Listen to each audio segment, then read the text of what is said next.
तो सिरोही के रेवदर से बड़ी खबर मिल रही है, जहां राजस्थान मरुधरा ग्रामीण बैंक में आग लगने की जानकारी सामने आ रही है। राजस्थान मरुधरा ग्रामीण बैंक में आग लगी है। बड़ी खबर सिरोही के रेवदर से आग लगने से कंप्यूटर कक्ष जलकर के खाक हो गया है। तस्वीरें सबसे पहले, सबसे तेज न्यूज 18 राजस्थान पर इस वक्त की सबसे बड़ी खबर। सिरोही के रेवदर में एक बैंक में आग लगी है। दरअसल जानकारी के मुताबिक राजस्थान मरुधरा ग्रामीण बैंक की तस्वीरें आपकी टीवी स्क्रीन पर, जिसमें आग लगने से कंप्यूटर समेत कई उपकरण जलकर खाक हुए हैं। धुआं उठता देखकर मौके पर ग्रामीण पहुंचे हैं। बैंक के कर्मचारी भी जैसे जानकारी मिली मौके पर पहुंचे। कड़ी मशक्कत के बाद इस आग पर काबू पा लिया गया है। बड़ी खबर सिरोही जिले के रेवदर से, जहां राजस्थान मरुधरा ग्रामीण बैंक में आग लगी थी, जिससे कंप्यूटर जलकर खाक हुआ है। समय रहते इस आग को बुझा लिया गया है, इसलिए बैंक में कंप्यूटर से ज्यादा नुकसान नहीं हुआ है। अगर कुछ और देर होती तो पूरे बैंक में ये आग फैल सकती थी, लेकिन फिलहाल राहत की बात यह है कि अब आग बुझा ली गई है। कंप्यूटर जला है।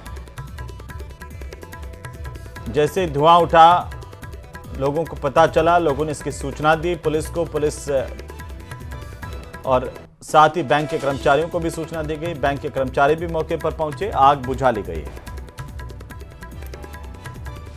और आपको जानकर हैरानी होगी कि पिछले 30 सालों में कोई भी साल ऐसा नहीं गया जब चुनाव नहीं हुए और लाइन में लगकर जिस एक वोट को आप डालने जाते हैं उस पर 1400 रुपए का खर्च आता है। रिपोर्ट देखिए।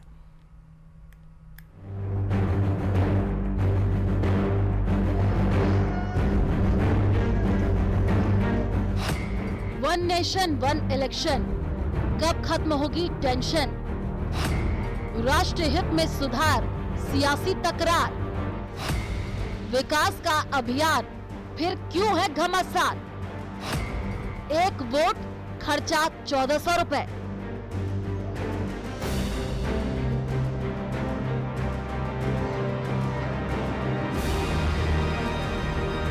वन नेशन वन इलेक्शन पर अभी तकरार खत्म नहीं हुई है। निकाय चुनाव और पंचायत चुनाव पर हाईकोर्ट के निर्देश के बाद सरकार वन नेशन वन इलेक्शन के तहत ही चुनाव कराने की बात कर रही है। कैबिनेट मंत्रियों का कहना है कि आगामी चुनाव वन नेशन वन इलेक्शन के तहत ही होंगे। उधर वन नेशन वन इलेक्शन को लेकर जयपुर के वैशाली नगर में राज्य स्तरीय छात्र संघ प्रतिनिधि सम्मेलन का आयोजन हुआ, जिसमें भाजपा के तमाम दिग्गज नेता शामिल हुए।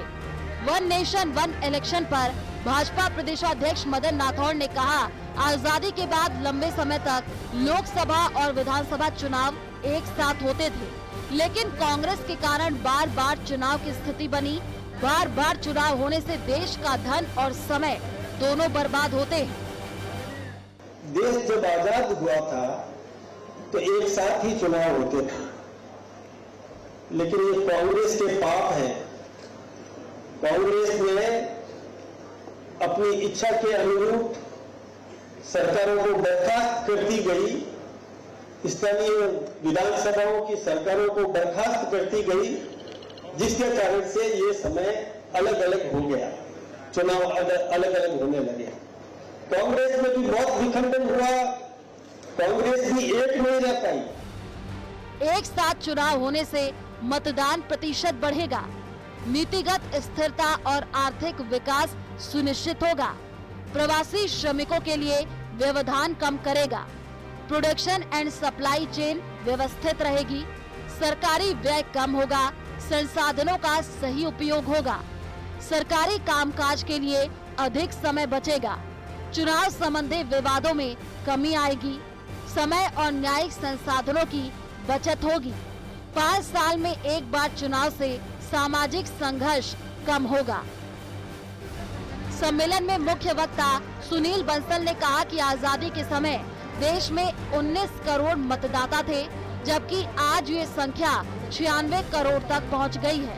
पिछले 30 वर्षों में ऐसा कोई वर्ष नहीं गया जब कहीं न कहीं चुनाव न हो। एक वोट पर लगभग 1400 रुपए खर्च हुए हैं। 2024 के लोकसभा चुनाव में 1,35,000 करोड़ रुपए खर्च हुए।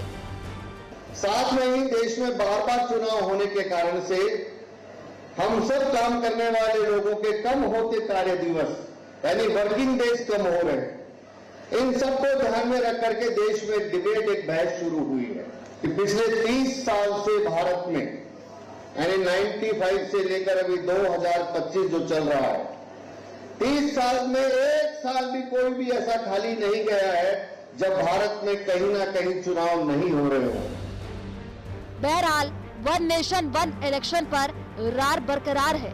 सरकार इसे राजनीतिक एजेंडा न बताकर राष्ट्र हित में बड़ा सुधार बता रही है।